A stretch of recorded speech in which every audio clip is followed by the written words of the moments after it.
आज हम लोग कपालभाति का अभ्यास कर रहे हैं और कपालभाति करते समय सबसे पहले उसकी विधि को हम जानकारी लेते हैं और कपालभाति करते करते सावधानियों को भी ध्यान में रखना है, उसकी विधि को भी समझना है, मन की दशा कैसी है और शरीर और मन का समन्वय एक साथ हो रहा है कि नहीं है, इन सारे चीज़ों पर हम फोकस करेंगे। जब कपालभाति करने के लिए बैठते हैं तो सबसे पहले कोई आसन का चयन करते हैं, चाहे वो सिद्धासन हो, सुखासन हो या पद्मासन हो। आप सुखासन में भी बैठ करके इस अभ्यास को कर सकती हैं, जैसे बहन जी ने बैठ रखा है। आप देख सकते हैं दोनों हथेलियों को कैसे ध्यान मुद्रा में लगा करके अंगूठा और तर्जनी को हम मिलाए हुए हैं और तीनों अंगुलियों को खोल करके रखे हैं। ये है ध्यान मुद्रा।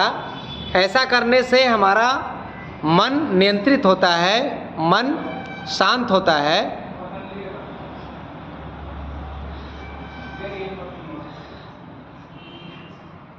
इसमें नाक से झटके से सांस को बाहर फेंकना होता है। दो क्रिया है, एक तो हम जैसे कोई कभी सांस भरते हैं, जैसे कोई आप छनना देखी होंगी, कोई चाय वगैरह बनाती हैं तो हम दूध ऊपर से या कोई चाय गिराते हैं तो उसमें छन करके नीचे चाय गिर जाता है या दूध, ऊपर में वो जो बचा हुआ चाय पत्ती होता है वो उसमें छन जाता है। तो ठीक वही क्रिया है, जब हम सामान्य अवस्था में सांस को अंदर भरते हैं तो हृदय में, हार्ट में, लंग्स में, फेफड़े में वो गंदगियां जमा होने लगती हैं और उसको बाहर निकालने के लिए, जैसे आप देखे हैं कि चलनी में या छन्नी में आप गंदगी को इधर से छानिएगा तो रुक जाएगा और उसको निकालना होता है तो पीछे से ठोकना पड़ेगा तो बाहर फेंक देता है, निकल जाता है, या फूंकना पड़ेगा। ठीक उसी प्रकार अपने हृदय के अंदर, फेफड़े के अंदर, डायफ्राम के अंदर किसी प्रकार की सांस भरते समय छोटे छोटे पार्टिकल्स, आजकल रोड पर चलते हैं तो धूल कण इतना उड़ रहे हैं, वो सब कहाँ जा रहा है? नासिका के द्वारा हमारे लंग्स में, फेफड़े में पहुँच रहा है और उसको साफ करने के लिए कपालभाति का झटका लगाते हैं। यानी ठीक वही प्रक्रिया, जो छन्ना को पीछे से ठोकते हैं तो गंदगी आगे की ओर निकल जाती है। इसी में कपालभाति में दोनों नासिका छिद्रों से एक साथ हम सांस को बाहर फेंक रहे हैं। फेंकिए तो पूरा पेट आपका अंदर की ओर संकुचित हो रहा है, यानी आकुंचन और प्रसारण हो रहा है। इसमें सांस को फेंकने पर ध्यान देना है, अपने आप ऑटोमेटिक सांस आपका इसमें अंदर की ओर चला आएगा। करते रहिए कपालभाति, बहुत अच्छा अभ्यास। अब कपालभाति करते समय आपका ध्यान सांसों पर है, प्राणवायु पर है, कैसे सांस बाहर निकल रहा है। जो नासिका से आवाज़ आ रही है वो सांस फेंकने की आवाज़ है। बहुत सुंदर अभ्यास।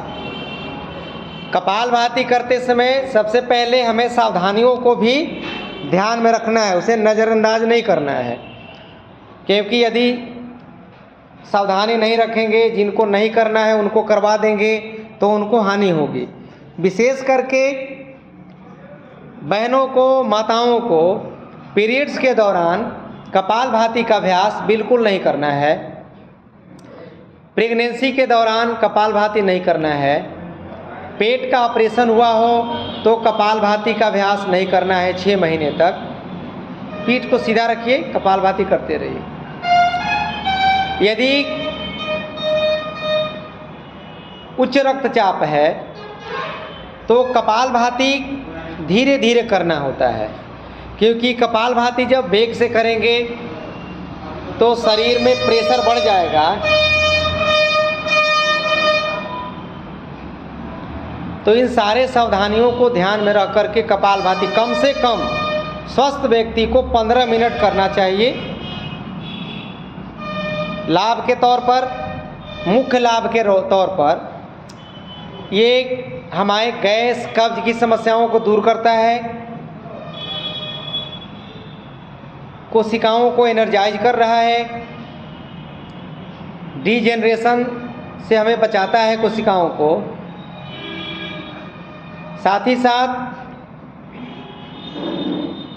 मोटापा, शरीर में कहीं भी गांठ गिल्टियों का हो जाना,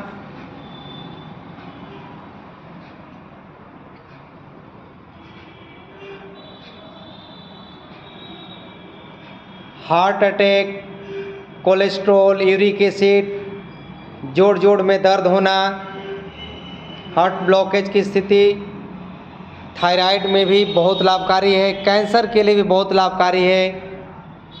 इसलिए कपालभाति का नियमित रूप से अभ्यास कम से कम 15 मिनट ज़रूर किया करें।